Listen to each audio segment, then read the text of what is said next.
आखिर क्यों कर्जदार हो रहे हैं भारत के किसान? क्यों खेती की तरफ से अपना मुंह मोड़ रहे हैं? आइए विस्तार से जानते हैं। दोस्तों नमस्कार। भारत एक कृषि प्रधान देश है। यहाँ की 80% आबादी कृषि पर आश्रित है। खेती किसानी इनका मुख्य व्यापार है। ऐसे में दोस्तों महंगे खाद, महंगे बीज और महंगी दवाओं ने किसानों की कमर तोड़ दी है। किसानों का मन खेती की तरफ से रूठ गया है। तो दोस्तों खेती से लेकर फसल कटाई तक का पूरा ब्यौरा हम आप लोगों को बताएंगे। मान लीजिए किसान की 1 बीघे खेती का ट्रैक्टर का जो कल्टीवेटर की जुताई होता है 300 रुपये का होता है। और इसके बाद में दोस्तों जब धान का बीज उसका नर्सरी तैयार करते हैं तो मान लीजिए 430 रुपये किलो, 400 रुपये, 350 रुपये किलो इसका बीज मिलता है। मिनिमम 400 रुपये मान के चलता हूँ तो 1 बीघे में मान के चलिए 1.5 किलो बीज डालना पड़ता है। तो 4 2 600 रुपये और 6 3 900 रुपये ये हो जाता है। इसके बाद में दोस्तों उसकी सिंचाई करना पड़ता है। तो सिंचाई मान लीजिए नर्सरी की सिंचाई करते हैं तो हम 100 रुपये लगा देते हैं तो ये हो जाता है 1000 रुपये। ठीक। अब दोस्तों यहाँ पर आ जाती है खेत की जुताई। अब ट्रैक्टर से जो है रोटावेटर करवाते हैं तो 500 रुपये उसका भी लगता है। 500 रुपये 1 बीघे का खर्चा आता है दोस्तों। तो ये हो जाता है आपका 1500 रुपये। इसके बाद में यहाँ तक आपका जो है धान की लगवाई के लिए खेत आपने तैयार किया, नर्सरी तैयार किया। इसके बाद में दोस्तों आ जाता है आपका लगवाई मान के चलिए अगर 1 बीघे का लगवाते हैं तो यहाँ पर 1500-1600 रुपये लेते हैं। ठीक है। अब यहाँ पर दोस्तों मान लीजिए मिनिमम मैं 1500 रुपये लेता हूँ तो 1500 ये 1500 वो खर्चा 3000 रुपये उसकी मेन पूंजी हो गई। ठीक, ये पूंजी होगी।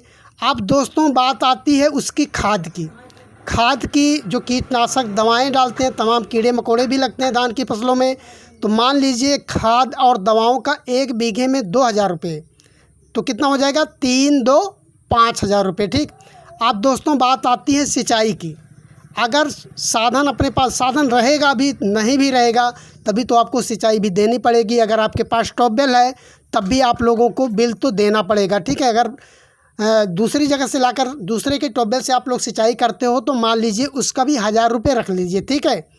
तो ये हो गया 3, इसके बाद 2 5 6000 रुपये, 6000 रुपये तो ये लागत हो गई। अब दोस्तों आपकी फसल तैयार हो गई यहाँ पर।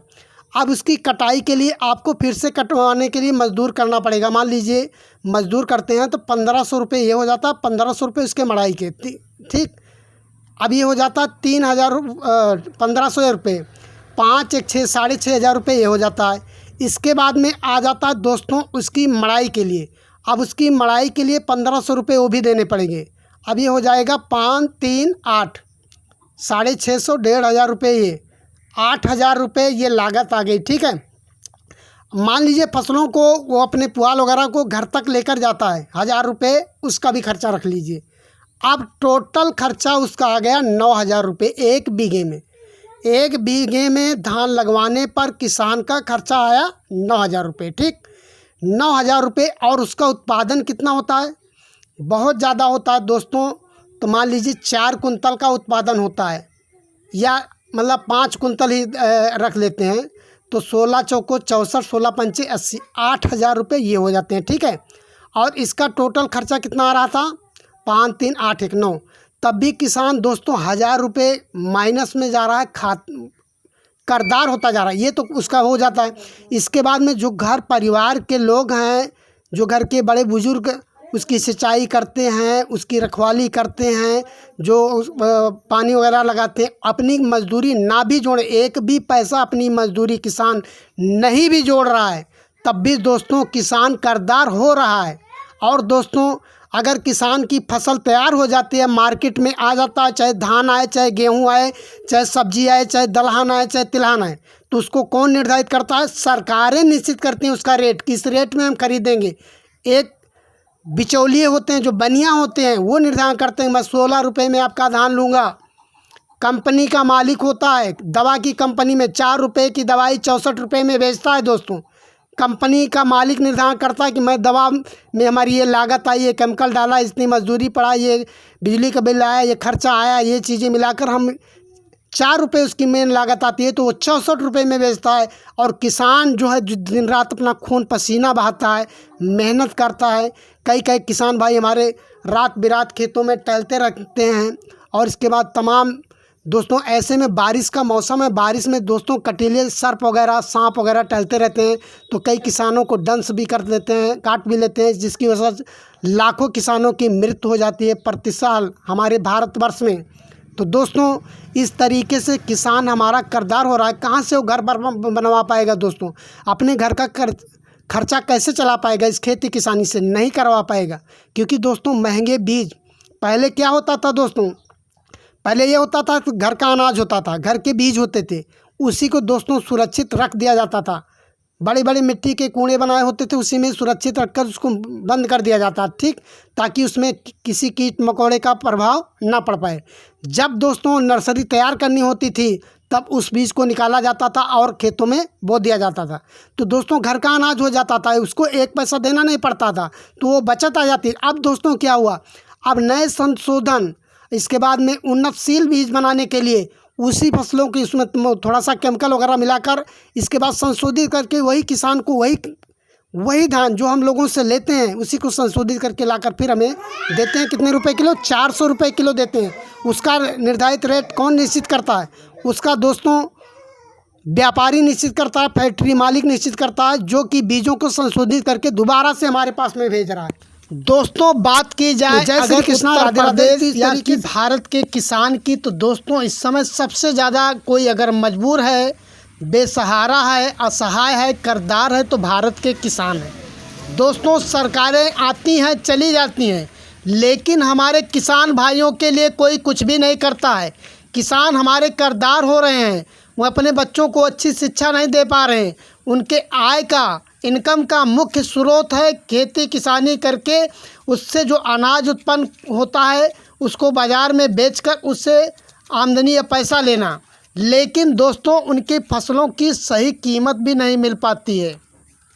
जो बीज के बिचौलिए होते हैं दोस्तों, किसान के अनाज की सही कीमत वो ले जाते हैं और वो लाखों करोड़ों में खेल जाते हैं। लेकिन हमारा एक गरीब किसान जो कि फटी धोती में, फटी बनियान में, फटी कमीज में रहता है, वो गरीब का गरीब बना रहता है। वो अपने बच्चों के लिए कुछ भी नहीं कर पाता। सरकार की तरफ एक आस लगी रहती कि कोई दूसरी सरकार आएगी, कोई नई सरकार आएगी, ये काम करेगी, हमारे किसान भाइयों की सुनवाई होगी, लेकिन कोई कुछ भी नहीं करता है दोस्तों। अब यहीं पर बात की जाए दोस्तों किसान की, तो किसानों से लिए गए अनाज को व्यापारी लोग ले जाते हैं या सरकारें ले जाती हैं, महंगे रेटों में बेचती हैं और सही मुनाफा उसको अपनी जेब में रखती हैं, और हमारा गरीब का किसान वहीं का वहीं रह जाता है। चाह कर भी हमारे किसान भाई ना अच्छे मकान में रह पाते हैं, ना अपने बच्चों को अच्छी शिक्षा दे पाते हैं, ना अपने बच्चों के लिए, अपनी पत्नियों के लिए कपड़ा ले पाते हैं। किस लिए? उनके पास गरीबता है दोस्तों, उनके अनाज की सही कीमत उनको मिली नहीं, और वो प्रति साल, प्रति वर्ष, प्रति फसल में कर्जदार होते जा रहे हैं। दिन रात हमारे किसान भाई लगे रहते हैं, मेहनत करते हैं। और इसके ऊपर दोस्तों बात की जाए तो सांडों का कहर जारी है। सांड की रखवाली करनी पड़ती है, रात रात भर उनको जागना पड़ता है, परिवार से दूर जाकर खेतों की रखवाली करनी पड़ती है, जंगली जानवरों का प्रकोप होता है। इसके साथ साथ में तमाम कीटनाशक कीट भी फसलों को नुकसान करते हैं। तमाम रखवाली के बाद में बड़ी मुश्किल से अनाज पैदा कर पाते हैं दोस्तों। तो दोस्तों खेती करना अब आसान नहीं रह गया है, बहुत ही कठिन हो गया है, बहुत ही मुश्किल हो गया है। ऐसे में किसान हमारा गरीबता से जूझ रहा है, और प्रतिवर्ष दोस्तों लाखों किसान हमारे आत्महत्या करने पर मजबूर हो जा रहे हैं, क्योंकि वो सरकार से या किसी साहूकार से, किसी बनिए से कर्ज लेते हैं कि इस बार फसल अच्छी होगी और बेचकर आपका कर्जा चुका देंगे। लेकिन कभी सूखे की मार पड़ जाती है, कभी बारिश हो जाती है, और कभी दोस्तों फसलों का नुकसान हो जाता है, कभी बेमौसम हवाओं के कहर से दोस्तों उसमें अच्छी तरीके से फसलें नहीं लग पाती। इस वजह से किसान हमेशा कर्जदार ही कर्जदार बना रहता है। दोस्तों बात की जाए भारत की, तो भारत के किसान देश की अर्थव्यवस्था बनाने में सबसे अग्रिम हैं। ऐसे में सरकार को चाहिए कि किसानों के लिए उचित सुविधाएं मुहैया कराई जाएं और दोस्तों उनको उन्नतशील बीज उपलब्ध कराए जाएं, व्यापारिक खेती के बारे में बताई जाए, गांव-गांव में कैंप जाकर लगाया जाए, वहां पर किसानों को जागरूक किया जाए कि खेती किस प्रकार से की जाती है, कम लागत में ज़्यादा पैदावार किस तरीके से की जाती है। क्योंकि बहुत सारे किसान भाई हैं जो हमारे पढ़े लिखे नहीं हैं, उनको सही और सटीक जानकारी ना होने की वजह से वो समय से खाद बीज नहीं दे पाते हैं, इसलिए पैदावार में भी कमी होती है। तो जो जिला कृषि अधिकारी हैं या जिला स्तर के जो कृषि के कर्मचारी लगे हुए हैं, उनको गांव-गांव पर जाकर कैंप करना चाहिए और उनको जागरूक करना चाहिए कि किस तरीके से खेती की जाए, व्यापारिक खेती की जाए, ताकि उनको आगे बढ़ने का एक मौका मिल सके। और सरकार की तरफ से एक ठोस कदम उठाया जाना चाहिए जिसमें किसानों को एक विशेष सुविधा मुहैया करानी चाहिए, जिसमें उनको उन्नतशील बीज सस्ते दामों पर मिलना चाहिए, खाद के दाम कम होने चाहिए, कीटनाशक दवाओं के दाम कम होने चाहिए और उनको बीज स्तर ब्लॉक स्तरीय तमाम योजनाएं चलाकर किसानों को बीज वितरित किया जाना चाहिए, ताकि हमारे किसान खेती करके पैदावार ज़्यादा करके हमारे देश की अर्थव्यवस्था को, अपनी अर्थव्यवस्था को मजबूत कर सकें। बात की जाए कृषि वैज्ञानिकों की, तो जगह जगह पर कृषि वैज्ञानिकों द्वारा विशेष जानकारी दी जानी चाहिए और गांव-गांव में एक गोष्ठी तैयार करनी चाहिए और जो जाकर किसानों को समुचित जानकारी दे सकें। तो दोस्तों बात की जाए किसानों की, तो किसानों के बच्चे पैसे के अभाव में अच्छी शिक्षा नहीं ले पाते हैं, तो उनको एक विशेष रिजर्व कोटा दिया जाना चाहिए, जिसमें गरीब किसान के बच्चे भी पढ़ लिख कर आगे जाएं और आकर हमारे गांव का, हमारे समाज का, हमारे किसान भाइयों का, हमारे देश की सेवा कर सकें। सरकार द्वारा इस पर विशेष कदम उठाया जाना चाहिए। दोस्तों इतनी महंगाई हो गई है, ऐसे में किसान चाहकर भी अच्छे घर में नहीं रह सकता है, अपने लिए एक मकान नहीं बनवा सकता है, 10 बाई 10 का एक कमरा नहीं बनवा सकता अपनी फसलों को बेचकर, क्योंकि वो प्रतिदिन कर्जदार होते जा रहे हैं, माइनस होते जा रहे हैं। सरकार की गलत नीतियों के चलते दोस्तों ये नतीजे आ रहे हैं। अगर सरकारें दोस्तों बात की जाए सरकार की, तो दोस्तों 50 किलो बोरी यूरिया का आता था, 5 किलो उसमें भी कटौती कर दी गई है, रेट वही है, दाम वही हैं, तो समझ लो उनको महंगी खाद नहीं मिली। तो इसी तरीके से दोस्तों महंगे बीज मिल रहे हैं, मनमानी तरीके से कीटनाशक दवाएं मिल रहे हैं और दोस्तों तमाम प्रकार से कृषि यंत्र महंगे हो गए हैं। तो इसी वजह से खेती किसानी करने में बहुत ही दिक्कत हो रही है। इसके बाद में दोस्तों जंगली जानवरों का भी प्रकोप है, जो फसलों के लिए नुकसानदायक है। रात दिन किसान भाई हमारे खेतों की रखवाली करते हैं। ऐसे में दोस्तों हमारे किसान, बहुत सारे किसान परेशान हैं। देश की अर्थव्यवस्था को बढ़ाने के लिए भारतीय किसान का सराहनीय योगदान होता है। दोस्तों अगर सोचो देश का किसान अनाज ना पैदा करे तो देश भूखों मरने की कगार पर आ जाएगा। दोस्तों कोई पैसा तो खाएगा नहीं, खाएंगे तो सभी लोग अनाज ही। लेकिन दोस्तों हमारे किसान भाइयों की कहीं भी इज्जत नहीं होती है, सम्मान नहीं होता है, बल्कि शासन प्रशासन के जितने भी अधिकारी हैं, कर्मचारी हैं, हमारे किसान भाइयों का ही खून चूसने में लगे होते हैं। उनका एक छोटा सा काम अगर कृषि से संबंधित किसी अधिकारी के हाथ में होता है तो बिना रिश्वत लिए काम नहीं करते हैं। तो चारों तरफ से दोस्तों हमारे किसानों का शोषण ही हो रहा है। इतनी मेहनत के बावजूद हमारे किसान भाइयों को कहीं भी किसी कार्यालय में, किसी दफ्तर में, कोर्ट कचहरी में, थाने पुलिस में कहीं भी इंसाफ नहीं मिलता है, बल्कि उनको जलील होना पड़ता है। तो ये अधिकार दोस्तों किसानों को होना चाहिए कि सब जगह पर किसानों का सम्मान होना चाहिए, चाहे जो भी अधिकारी हो, चाहे कर्मचारी हो, हमारे किसान भाइयों को सभी सम्मानपूर्वक सम्मान दें। बात की जाए किसानों की, तो भारतीय किसान काफ़ी मेहनती होते हैं, संघर्षशील होते हैं। किस तरीके से खून पसीना वो अपना जलाते हैं, उनको चोट भी लग जाती है, कृषि औजारों से पसीना भी निकलता है और दोस्तों उनको एक आस होती है कि हमारी फसलें तैयार होंगी और हम इसको बेचकर अपने परिवार के लिए कुछ सहारा बनेंगे, अपने कर्ज उतारेंगे।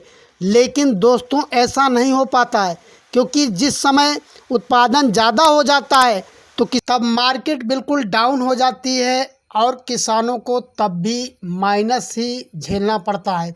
तो इस तरीके से दोस्तों भारत में अनेक समस्याएं हैं खेती किसानी के लिए, और सरकार इस तरह कुछ भी ध्यान नहीं देती है कि किस तरह हमारे किसानों को आगे ले जाया जाए और कृषि संबंधित तमाम जानकारियाँ उनको मुहैया कराई जाए और उनको उन्नतशील बीज, खाद, ये सारी चीज़ें उपलब्ध कराकर कृषि यंत्रों को बंटवाया जाए ग्रामीण स्तर पर, ताकि हमारे किसान आगे बढ़ सकें और उत्पादन ज़्यादा से ज़्यादा कर सकें।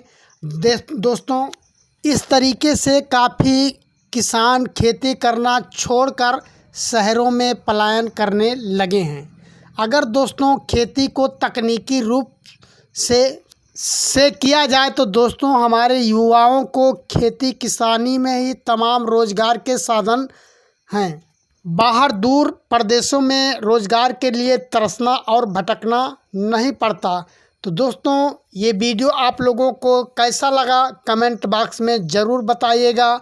और दोस्तों ऐसी बहुत सारी वीडियो आप लोगों को फैज़ाबादी समाजवादी यूट्यूब चैनल पर मिलती रहेगी। अगर वीडियो पसंद आया हो तो लाइक, कमेंट, शेयर करना मत भूलिएगा। बहुत बहुत धन्यवाद। जय जवान, जय किसान, जय हिंद, जय भारत।